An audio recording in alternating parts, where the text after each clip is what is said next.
하나님의 말씀을 봉독하겠습니다. 우리 하나님의 말씀은 구약에 있는 말씀은 하박국 3장 2절 말씀, 신약에 있는 말씀은 누가복음 3장 21절 이하에 있는 말씀입니다. 하박국 3장 2절에 있는 말씀입니다.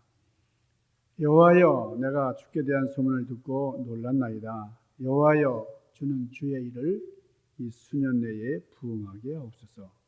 이 수년 내에 나타내시옵소서. 진노 중에라도 긍휼을 잊지 마옵소서.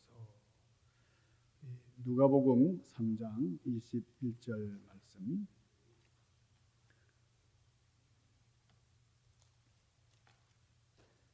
백성이 다 세례를 받을새 예수도 세례를 받으시고 기도하실 때에 하늘이 열리며 성령이 비둘기 같은 형체로 그의 위에 강림하시더니 하늘로부터 소리가 나기를 너는 내 사랑하는 아들이라. 내가 너를 기뻐하노라 하시니라. 아멘. 제가 신년도 할애 목사님 모임에 갔다가 이런 얘기를 들었어요. 어떤 목사님이 얘기 중에 목사님, 나는 요새 당원으로 가입을 했습니다. 그래서 무슨 당에 가입을 했나요? 어느 당에 가입을 했나요? 목사님이 정치를 하실 생각입니까? 그랬더니 당뇨병에 가입을 했다는 거예요. 당뇨병에. 그러니까 당뇨병 환자 진단을 받았다는 겁니다.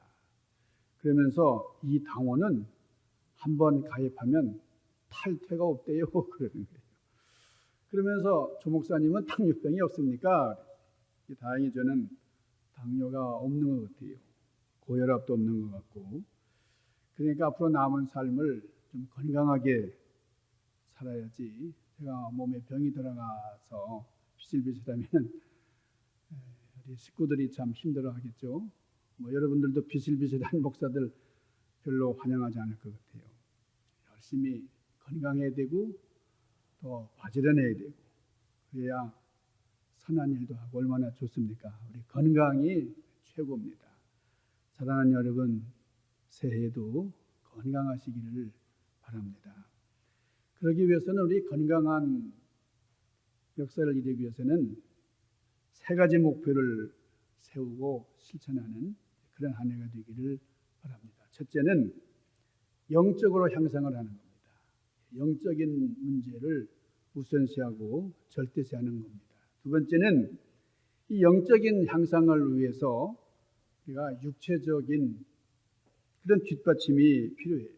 그래서 우리가 육체적인 건강을 살피는 체력 관리를 열심히 하는 그런 한 해가 되길 바랍니다. 그리고 세 번째가 뭐냐면 이게 참 중요하죠. 세 번째는 선택과 집중이에요. 우리 새해에도 우리가 선택해야 할 일들이 있습니다. 우리 교계적으로도요, 지금 동성애자들, 안수 문제라든지 여러 가지 복잡한 문제들, 우리가 선택해야만 하는 일들이 참 많이 있고, 그리고 집중을 이제 해야 됩니다. 그래서 이 선택과 집중. 옛말에 정신일도 하사불성이란 말이 있잖아요. 정신만 똑바로 차리면 이 호랑이의 굴에 들어가도 살아남을 수 있다. 그런 거죠. 그러니까 정신을 한 곳으로 집중하면 무슨 일인들 이루어지지 못할 게 뭐가 있겠느냐 하는 그런 말이죠. 독서삼매라는 말도 있어요. 아주 책을 읽는데 그냥 몰두하는 거죠. 완전히 다른 생각을 전혀 하지 않고 책 읽기에 골몰하는. 그리고 삼매경이라는 말도 있어요. 뭘 하든지 아주 깊이 빠져드는 거예요. 그 대상에만 아주 집중을 하는. 그래서 거기서 올바른 지혜가 있고 또 진리를 터득하게 되는 겁니다. 이에 반해서 심원의마라는 말이 있어요. 여러분, 심원이라는 말은 마음 심자, 원숭이 원자. 마음은 원숭이 같고 의마, 뜻은 말 같아가지고 그냥 번뇌로 사람의 마음에 고요하지 못하고 이렇게 혼잡스러운 아주 혼미한 그런 어지럼증을 이루는 말이 심원의마입니다. 우리 2023년은 선택, 올바른 선택, 바로 그것을 위해서 집중하는 그런 한 해가 되기를 바랍니다. 오늘 본문 말씀 하박국 3장 2절 말씀해 보니까 이 하박국 선지자가 부흥을 위해서 필요한 게 있다. 그렇게 얘기를 합니다. 그게 뭐냐? 한번 성경 말씀을 보면 여호와여 주는 주의 일을 부흥하게 하옵소서. 그래요. 그러니까 부흥이라는 게 뭐냐? 이 하박국 선지자의 말씀을 이렇게 들여다보면 이게 무슨 뜻이냐? 이게 인간의 힘으로 되는 게 아니고 하나님과 연결되어서 하나님의 섭리 안에서 가능하다 하는 겁니다. 내가 노력하고 내가 애쓴다고 내가 땀 흘린다고 내가 발버둥 친다고 부흥이 되는 게 아니에요. 이 부흥이라는 게 내가 최선을 다하고 내가 노력을 하지만은 그러나 그것이 주님과 연결이 될 때 부흥이 이루어지더라 하는 겁니다. 학기가 끝났어요. 우리 학교에서 학기가 끝났는데 이 아이가 성적표를 가져오질 않아요. 그러니까 부모님이 궁금하잖아요. 아이에게 묻습니다. 얘야, 성적표가 나왔을 텐데 왜 안 갖고 오니? 가지고 와. 그랬더니 이 아이가 부모님께 이렇게 얘기를 합니다. 저는 선생님이 가르침을 제대로 실천하려고 합니다. 그래요. 무슨 말이야? 그랬더니 이 아이가 아주 심각한 표현을 하면서 선생님이 그랬었어요. 부모님께 꼭 걱정을 끼쳐드리면 안 된다. 그래서 제가 성적표를 드릴 수가 없습니다. 그러더라고요. 제가 선생님 말씀을 실천해야 되니까 성적표는 기대하지 마세요. 이 아이가 성적이 안 좋으니까 부모님께 보여주기가 싫은 거예요. 안 좋은 성적표를 보고 부모님이 얼마나 실망하겠어요. 그러니까 성적표를 내놓지 않는 겁니다. 성적표를 보여주지 않는다 그래서 나쁜 성적이 좋아질 리는 만무한데 중요한 거는 성적을 올리는 것이 효도하는 거죠. 그런데 이런 성적은 학생에게만 나오는 게 아니죠. 이 세상 모든 일에 성적이 매겨집니다. 우리 기업들도 분기마다 영업 실적을 공개를 하잖아요. 우리 기업이 얼마나 성적을 냈나, 우리 사업이 이렇게 진행이 되고 있다 하는 것을 분석을 하고 그럽니다. 우리 인생도 그렇습니다. 저와 여러분이 우리 인생의 성적이 다 매겨진다고 말이에요. 여러분은 여러분의 식구들에게, 여러분의 자녀들이 여러분을 또 평가를 하는 거예요. 우리 아빠는 몇 점이야? 에이, 우리 엄마는 100점은 못 되는 것 같아. 이 아이들이 다 점수를 매기고 있어요. 또 우리 동료들이나 이웃들도 나에게 점수를 매기고 있습니다. 우리 교인들도 말이죠. 그분은 몇 점짜리 교인이야. 뭐 이런 생각을 하는 거죠. 내가 아무리 옳다 그래도 주변 사람이 성적을 매겨주지 않으면 그건 올바른 그런 인정을 받지 못하는 거죠. 저와 여러분이 언젠가는 하나님 앞에 설 때가 있습니다. 하나님께서 평가하실 때가 있어요. 우리 인간의 성적표라는 것, 우리 인생 성적표라고 하는 것, 우리 마음대로 조작할 수 없고 숨길 수도 없고 우리가 우리 있는 대로 가지고 가야 하는 것이 우리 인생 성적표입니다. 우리 2023년도를 시작하는 1월인데 올 한 해 동안 우리 인생 성적이 쭉 고양되고 선택과 집중을 통해서 크게 부흥하는 올 한 해가 되기를 바랍니다.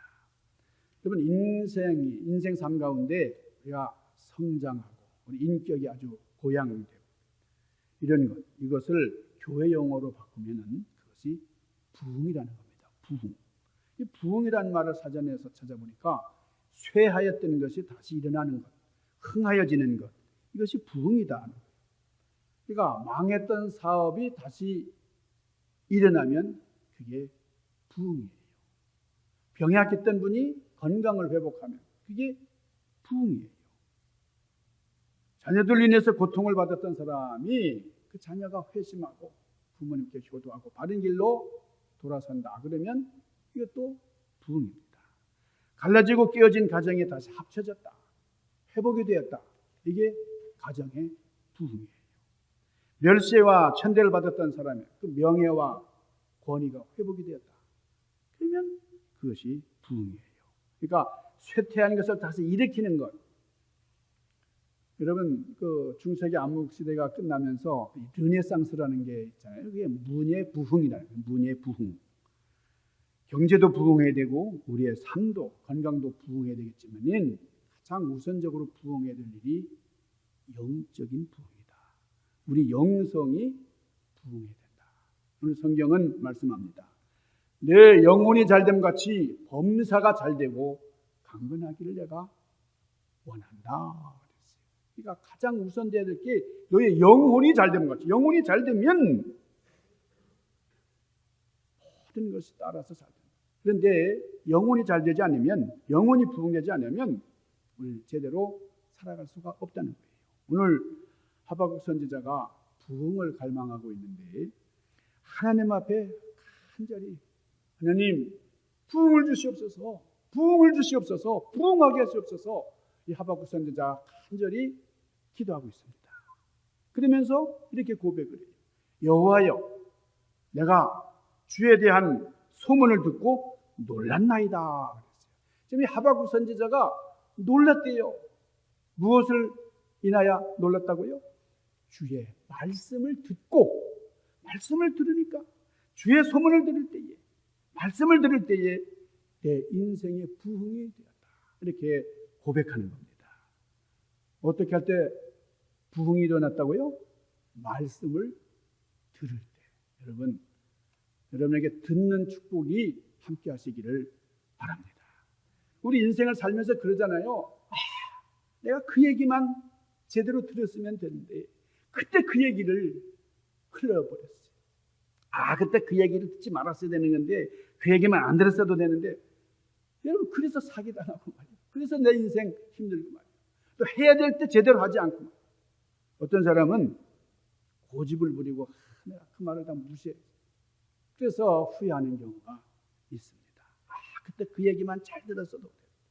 이렇게 우리의 삶의 후회와 어떤 삶의 결정적인 분기점이 되는데 꼭 나타나는 현상 중에 하나가 무엇을 들었느냐. 또 들어야 되는데 그걸 못 들었다. 그래서 우리 인생에 실패를 자초하는 경우가 있습니다. 자, 오늘 하박국 선지자는 하나님, 저는 하나님의 말씀 듣기를 원합니다. 그런 거예요. 부흥을 위해서 주의 말씀 듣기를 원한다는 거예요. 만약 여러분의 인생이 지치고 힘들고 정말 우리 영혼이 희망 없는 상태로 앉아있다 그러면 무엇을 해야, 어떻게 해야 우리 영혼이 부흥하겠습니까? 우리 영혼이 부흥하려면 말씀이 들려져야 돼요. 우리 영성을 자극하는 말씀이 들려져야 됩니다. 그래야 이 사람이 절망에서 일어날 수 있는 거예요. 고대 철학자로부터 우리 현대 심리학자들에게 이르기까지 많이 외치는 말 중에 하나가 듣는 거예요. 듣는 것이 우리 인생을 사는데 얼마나 중요한지 몰라요.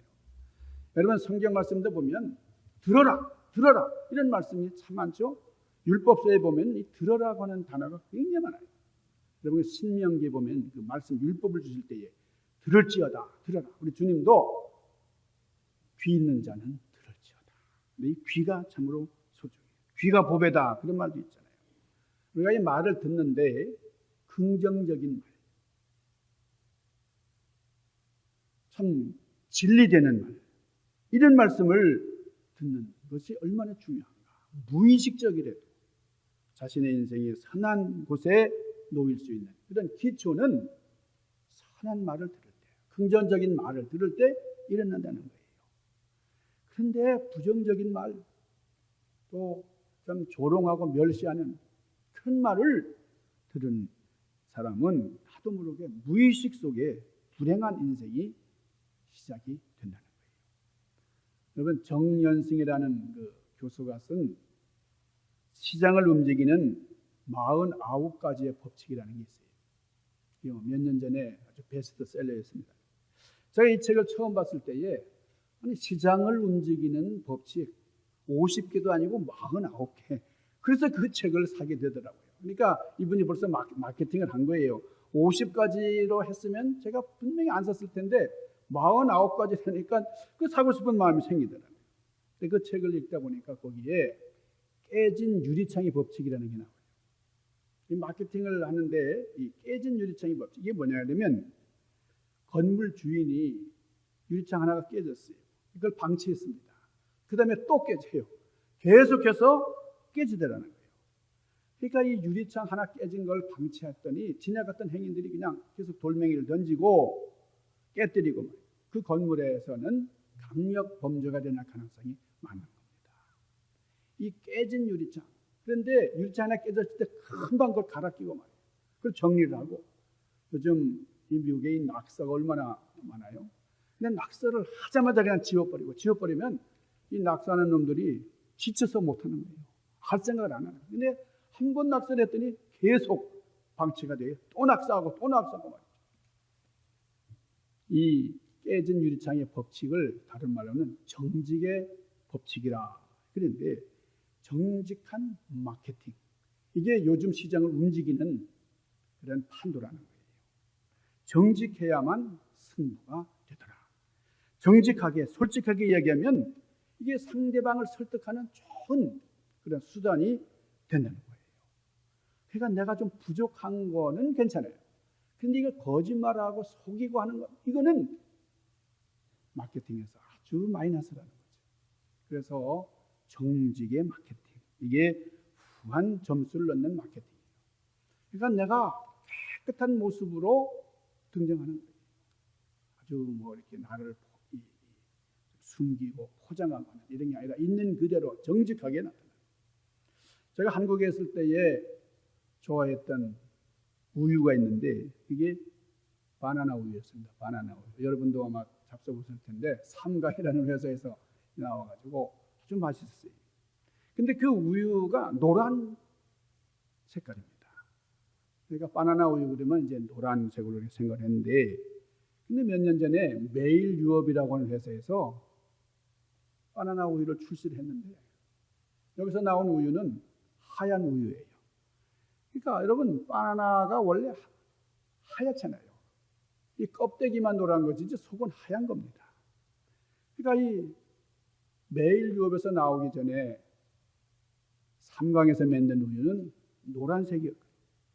자, 노란색, 이게 뭘 의미하는 거죠? 껍질로 만든 게 아니잖아요. 그러니까 색소를 넣었다는 거예요. 그런데 매일 유업이 역발상을 했습니다. 자, 정직하게 하자. 우리 있는 그대로. 원래 바나나는 하얗다. 껍데기가 노란 것이지. 있는 그대로 솔직하게 얘기를 했더니 이 매일 유업에서 만든 우유가 불티나게 팔려요. 지금까지 1억 2천만 병이 팔렸다는 겁니다. 하루에 7만 병씩 팔린대요. 정직한 마케팅이 성공한 겁니다.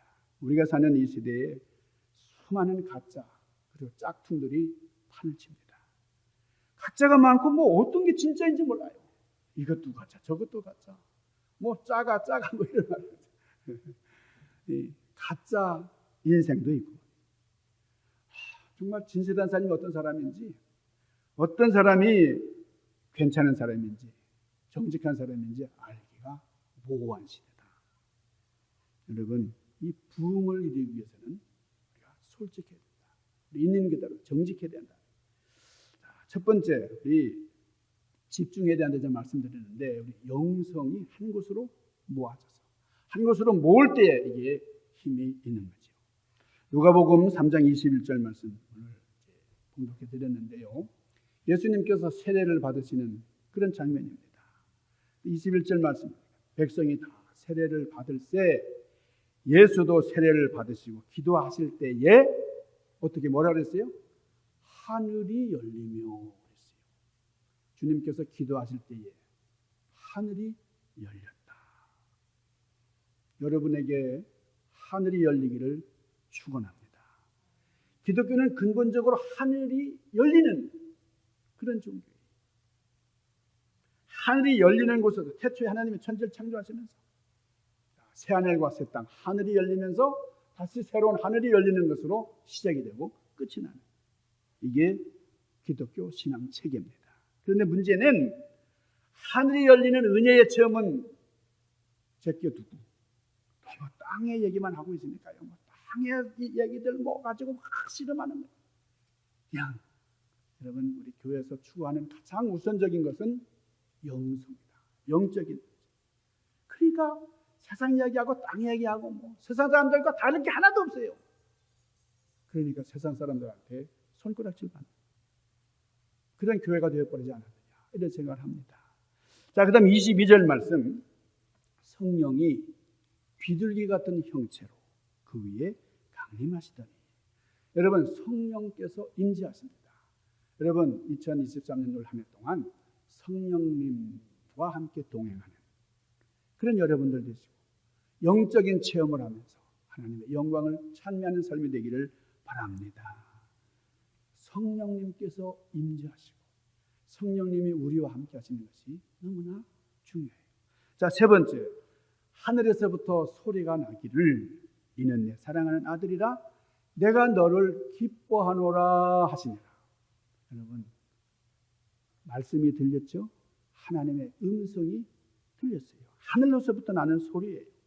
여러분, 우리가 들어야 할 말씀은 하늘의 소리입니다. 요즘 소리가 얼마나 많아요? 뭐 인터넷, 뭐 좀 핸드폰 소리도 너무나 다양해요. 그냥. 네. 그런데 이런 소음과 잡음이 많은 이 시대를 사는 우리가 너무 혼란한 이런 세상 소리가 아닌 하늘로부터 오는 소리를 사모하고 하늘의 소리를 듣는, 그래서 이 세상 소리를 딱 끊고 영적인 그런 소리를 듣는 역사가 있기를 바랍니다. 두 번째, 여러분, 우리가 이런 영성을 누리려면, 은혜 생활을 누리려면 어떻게 될까요? 체력이 뒷받침되어야 됩니다.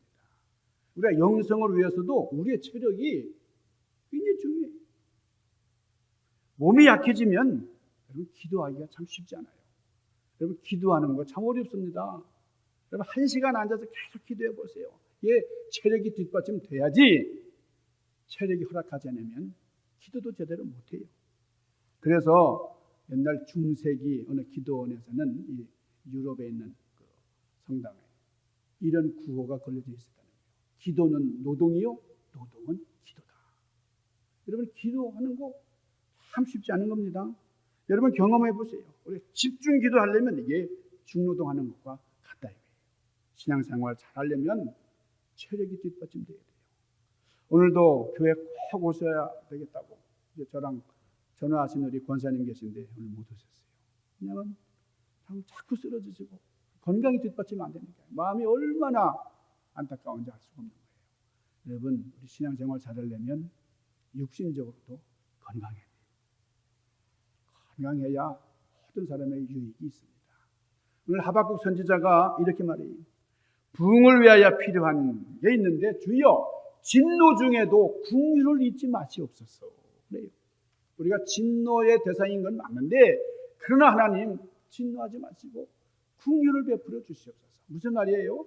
사랑으로 덮어달라는 말씀이에요. 하나님께서 가지신 나 자신을 향한 긍휼함이 있을 때에 내가 부흥한다 하는 것을 하박국은 알았어요. 긍휼이 뭐죠? 하나님이 나를 불쌍히 여겨주시는 겁니다. 나를 긍휼히 여겨 주시옵소서. 그러니까 주님의 사랑을 받지 못하면 우리는 부흥할 수가 없습니다. 하나님 긍휼히 여겨 주시옵소서. 긍휼히 여겨 주시는 하나님을 체험해야 온전한 부흥을 이룰 수가 있어요. 부흥을 위해 가장 필요한 것, 뭐라고 그랬죠? 말씀을 듣는 겁니다. 영성에 집중하면서 그리고 우리 선택과 집중, 이 역사를 올 한 해 동안 구체적으로 이뤄나가는 우리가 돼서 하나님을 기쁘게 하는 한 해가 되기를 소망합니다. 기도하십시다. 거룩하신 아버지, 벌써 새로운 한 해 중턱에 이 한 달 중턱에 서 있는데요. 하나님께 빠르게 지나가는 세월 속에서 우리 사랑하는 믿음의 성도들 서로 사랑하고 또 하나님 앞에 우리의 믿음을 온전히 고백하면서 주님의 영광을 찬미하는, 주님 바라시고 원하시고 기대하시는 아름다운 교회가 되도록 섭리하여 주시옵소서. 부흥을 이루어 주시옵소서. 부흥이 일어날 수 있도록 우리가 최선을 다하게 하여 주옵소서. 귀하신 예수님 이름으로 간절히 구하옵나이다. 아멘.